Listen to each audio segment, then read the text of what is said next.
Bonjour la France sur Europe 1.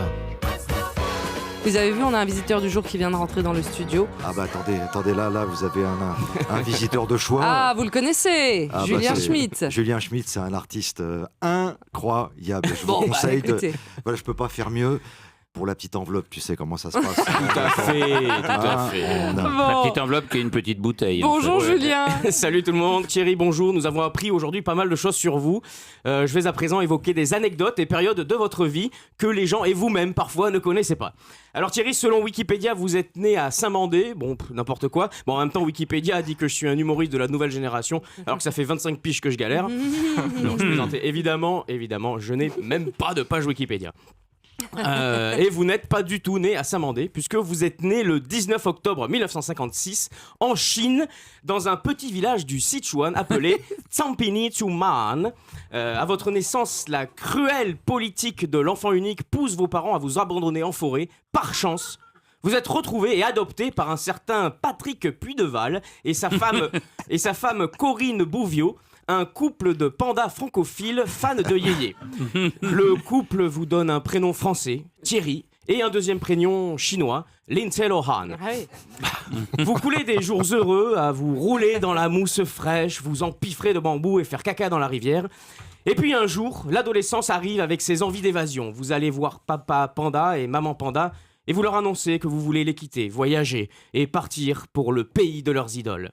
Votre mère stupéfaite vous répond alors ceci. Paris. La butte Montmartre. Jackie Sardou. Ce qui signifie approximativement OK, mais n'accepte pas de bonbons d'un inconnu. Ah. Votre voyage est long.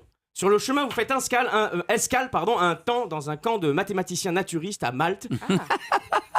Là-bas, d'ailleurs, vous commencez à développer cet intérêt pour les chiffres et les boules. Ah. Et puis, c'est noires. excellent. Alors, et puis vous arrivez enfin à Paris, ne connaissant que 4 mots de français: bonjour, rebonjour et Sylvie Vartan. Vous apprenez alors la langue seul, grâce aux jeux télé que vous regardez de longues heures dans votre 1 mètre carré loi Carrez du boulevard des Misérables. Ces programmes vous inspirent, vous vivez avec, tant et si bien qu'ils éveillent en vous une vocation. C'est sûr, là est votre vie. Rien à faire de Gandhi, Che Guevara ou Platini. Vous ne rêvez pas d'être Patrick Swayze, vous rêvez d'être Patrick Sabatier. Alors un jour, vous vous présentez à l'audace, au siège social d'Antenne 2. Et vous vous lancez, saut carpé par-dessus le tourniquet et montez les marches 4 à 4, direction le bureau de la présidence. Dans les escaliers, vous tombez nez à nez avec Michel Drucker. Vous le dévisagez, vous vous dites « ce type ne fera jamais carrière ». Arrivé sur le palier, la secrétaire fait barrage. Vous vous en débarrassez avec une superbe ruse. « Hé tout le monde, il y a Yves Mourouzi qui fait des roues arrière avec son vélo dehors !» La voie est libre. Vous entrez dans le bureau, vous avez 2 minutes pour convaincre. « Monsieur le Président, voilà. Je m'appelle Lindsay Lohan Puideval. Je viens de Chine et je veux animer un jeu sur votre chaîne à tout prix. Attention, j'ai un pseudo, Thierry Beccaro, parce que le Beccaro, c'est comme le Béroca, ça file la pêche. Et pour le jeu que je vais animer, écoutez bien, j'ai une idée simplissime.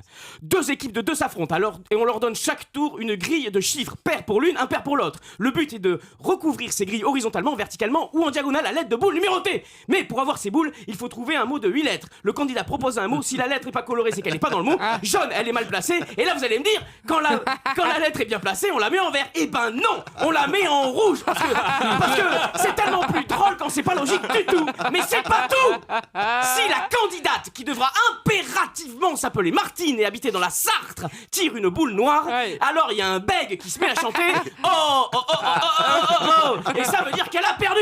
Alors, on signe pour 30 ans. Et c'est comme ça.